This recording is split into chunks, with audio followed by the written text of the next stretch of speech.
मित्रों, यह स्कंद पुराण है। इसमें विस्तार पूर्वक नरकों के विवरण के बारे में बताया गया है। वैसे मनुष्य कौन कौन से कर्म करते हैं जिसके वजह से उन्हें कौन सी यातनाएं नरक में मिलती है। मृत्यु लोक में तो मनुष्य मजे से कैसे भी कर्म कर लेते हैं, लेकिन जब वो यम लोक में जाते हैं तो उन्हें बहुत ही पीड़ा भोगनी पड़ती है। मित्रों, स्कंद पुराण शास्त्र के अनुसार हम कुछ नरकों के वर्णन के बारे में आपको बताएंगे। इसके पहले मित्रों आपको बता दें, आप हमारे वीडियो देख तो लेते हैं लेकिन आप हमारे चैनल को सब्सक्राइब नहीं करते। मित्रों, यह छोटा सा ज्ञानवर्धक वीडियो अगर आपको थोड़ी भी पसंद आएगी तो प्लीज आप हमारे चैनल को सब्सक्राइब कर दीजिएगा और वीडियो को एक लाइक भी कर दीजिएगा। आइए शुरू करते हैं।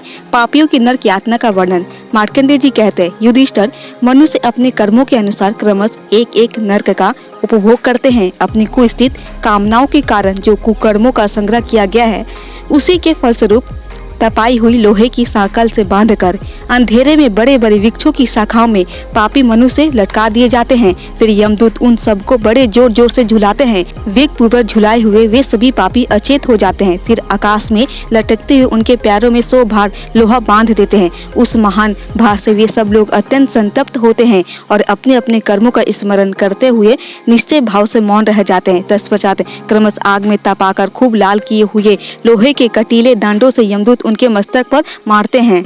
इसके बाद उन्हें विष्ठा और कटीलों से भरे हुए कुएं में डाल देते हैं। घोर यमदूत सब ओर से घेर कर पापियों को आग में पकाते हैं। उसके बाद उनके शरीर पर नमकीन पानी डाल देते हैं। कितने ही पापियों को लोहे के कहारे में बैगन की तरह भूनते हैं, फिर गंदे कुएं में डाल देते हैं। मैदा, रक्त और पीप से भरी हुई बावली में भी पापियों को फेंक दिया जाता है और वहाँ उन्हें कीड़े तथा कौए लोहे के समान तीखी चोंचों से नोच नोच कर खाते हैं। कितने ही पापी मनुष्य को तीखे त्रिशूलों में कुंभित करके उन्हें धधकते हुए अंगारों पर मांस की भांति पकाया जाता है। इसी प्रकार यमदूत पापियों को खूब तपे हुए तेल से भरे कराहों में अनेक प्रकार पकाते हैं। जो असत्य और अप्रिय बोलने वाले हैं, उनकी छाती पर चढ़कर और पांव से दबाकर तपाए हुए मजबूत सांचे से उनकी जीभ उखाड़ ली जाती है। दमपूर्ण झूठे शास्त्र से प्रेरित होकर जो ब्राह्मण यज्ञ के नाम पर अधिक धन संग्रह करता है, उसकी जीवा भी तीखे भाले से छेदी जाती है। जो मूढ़ मानव माता पिता और गुरु को फटकारते हैं, उनके मुंह में बार बार बालू भरकर पानी से सींचा जाता है।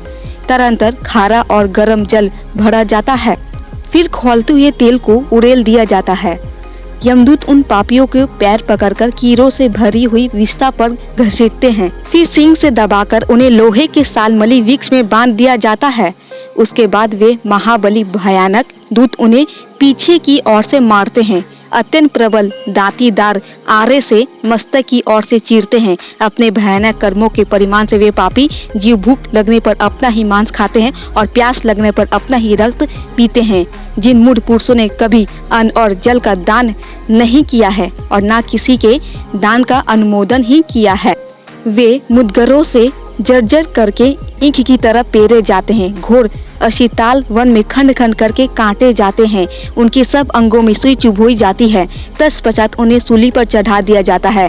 सूली पर चढ़ाकर उन्हें बार बार हिलाया और खींचा जाता है, फिर भी उनकी मृत्यु नहीं होती।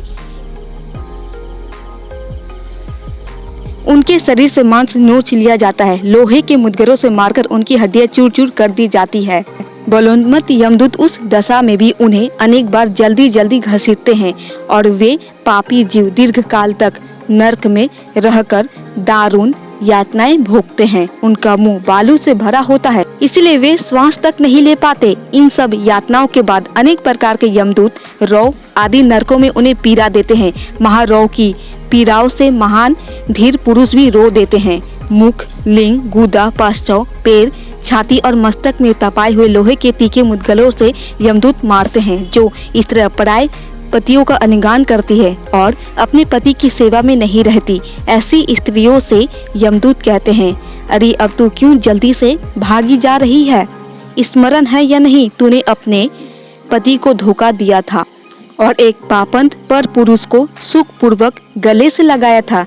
ऐसा कहकर वे उन्हें लोभ कुंभ नामक नरक में फेंक देते हैं और धीरे धीरे पकाते हैं। कभी उन्हें प्रज्वलित अग्नि में रांधते हैं, तप्त शिलाओं पर बिठाते हैं, अंधेरे कुएं में डालते हैं और अजगर सर्पों द्वारा डसाते हैं। जो धर्म का उपदेश देने वाले महात्मा आचार्य की निंदा करते हैं, शिव भक्त ब्राह्मण तथा सनातन शिव धर्म पर दोष आरोपण करते हैं। उनकी छाती, कंठ, जिह्वा, शरीर की संधियों तथा दोनों ओठों में कांटी ठोककर यमदूत उन्हें कील देते हैं। इस प्रकार पापचारी पुरुषों को यमलोक में बड़ी भयानक यातनाएं दी जाती है। एक एक नरक में सैकड़ों और सहस्त्रों प्रकार की ऐसी यातनाएं जाननी चाहिए जो समस्त पाप कर्मियों को प्राप्त होती है।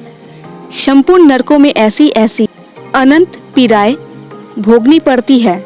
अपने अपने कर्मों से नरकों में गिराए हुए पापी जीव क्रमश सभी नरकों में पकाए जाते हैं। महापातकी मनुष्य सब नरकों में चंद्रमा और नक्षत्रों की स्थिति काल तक अनेक यमदूतों द्वारा पीड़ा भोगते रहते हैं। यही दशा पातकियों की भी होती है। उप पातकियों को इनसे आदि यातना प्राप्त होती है। तात युधिष्ठिर कब किसकी मृत्यु हो जाएगी यह ज्ञात नहीं होता और अकस्मात यदि मृत्यु आ गई तो कौन मनुष्य यहाँ वर्ष या दिन पा सकता है? फिर तो सब कुछ छोड़कर अकेले ही परलोक की यात्रा करनी पड़ेगी। इसलिए पूर्ण प्रयत्न करके सत्य धर्म परायण हो। ये सब नरकों का लक्षण तुमसे बताया गया। तो मित्रों, आप समझ गए होंगे कि नरकों की यात्रा कितनी कष्टपूर्ण होती है। इसलिए तो मनुष्य का जीवन पाना अत्यंत दुर्लभ होता है। 84 लाख योनियों में भटकने के बाद ही मनुष्य की योनि प्राप्त होती है। अगर उसमें भी पाप कर्म करते रहे तो यमलोक में उसके लिए भी जगह नहीं है। इसलिए मित्रों, अभी से सुधर जाना ही अच्छा है। मित्रों, ये छोटा सा ज्ञानवर्धक वीडियो अगर आपको थोड़ी भी पसंद आई होगी तो प्लीज आप हमारे चैनल को सब्सक्राइब कर दे और वीडियो को एक लाइक भी कर दे। इसी तरह आप हमसे जुड़े रहें ताकि शास्त्रों की सही जानकारी आपको हमेशा मिलती रहे।